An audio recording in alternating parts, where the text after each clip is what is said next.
28 novembre. 2 Pierre, chapitre 2, verset 1 à 22.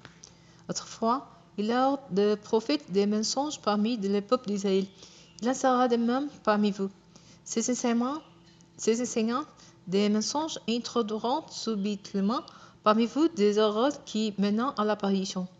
Ils uniront les maîtres qui les a rachetés et attireront ainsi Souros en perdition. Soudain, beaucoup de gens les suivront dans leur immoralité et à cause d'eux, la voyée de la vérité sera discréditée.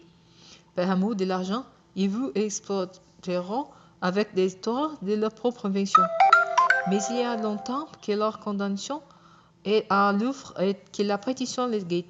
En effet, Dieu n'a pas épargné les anges qui ont péché. Il a précipité dans l'abîme où ils sont gardés pour les jugements échaînés dans les ténèbres. Il n'a pas non plus épargné le monde ancien, lorsqu'il fit fondre les déluges sur ce monde qui n'avait aucun respect pour lui. Il a néanmoins protégé 8 personnes, dont Noé, qui appelait ses contemporains à mener une vie juste.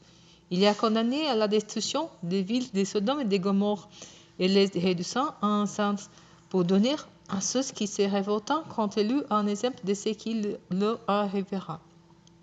Il a délivré l'autre, ces hommes justes qui étaient consternés par la conduite immorale des habitants débauchés de ces villes, car en les voyant vivre et en les entendant parler, ces hommes justes qui vivaient au milieu d'eux étaient tourmentés jour après jour dans son âme intègre, à cause de leur agissement criminel.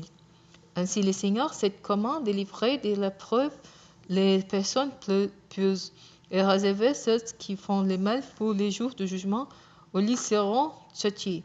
Il punira tout particulièrement ceux qui, mous par la sensualité, vivant au gré de leurs désirs corrompus et méprisant l'autorité du Seigneur. En but d'ose, même et arrogants, ces enseignants des mensonges, n'hésitant pas à insulter les êtres glorieux, alors que les anges, en eux-mêmes, qui leur sont pourtant bien supérieurs en force et en puissance, ne portant pas de jugement, insultant contre ces êtres devant le Seigneur. Mais ces hommes-là, agissant comme des animaux dépourvus des raisons, qui ne souvent que leurs instincts, sont tous juste bons à être capturés et tués, car ils se répandent en injuste contre ceux qui ne connaissent pas.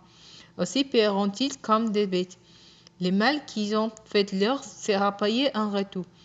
Ces hommes trouvant leur plaisir à se livrer à l'immoralité et le plein jour, ils se laissant en déshonorant par leur présence le fait qu'ils participent avec vous en prenant un malin plaisir à vous tromper.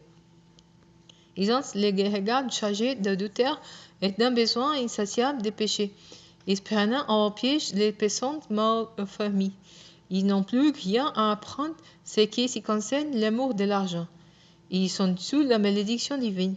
Ils ont abandonné les droits chemins et se sont égarés en marchant sous les traces de Balaam, fils de Béor, qui aimait l'argent mal acquis.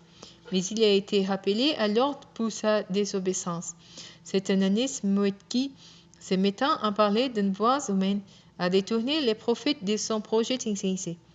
Les enseignants des mensonges sous son camp des sources qui ne donnent pas d'eau, comme des nuages poussés par les tempêtes. Dieu leur a réservé une place dans les ténèbres les plus profondes, avec le discours grandiloquent mais masquerose, et cherchant à appâter par la traite des désirs sensuels et de l'immoralité ceux qui viennent à peine d'échapper du milieu des hommes vivants dans l'erreur, et leur promettant la liberté, alors qu'ils sont eux-mêmes esclaves des passions qui les mènent à la ruine, car tout homme est esclave de ce qui a triomphé de lui.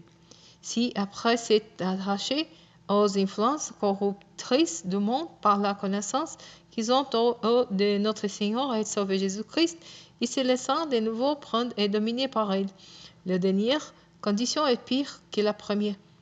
Il aurait mieux valu pour eux ne pas connaître les chemins d'une vie juste plutôt que de s'en détourner après les fois connus et d'abandonner les saints commandements qui leur avaient été transmis.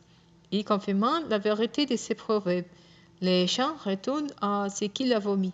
Un autre, le trouillet à peine lavé, s'avorte de nouveau dans la boue.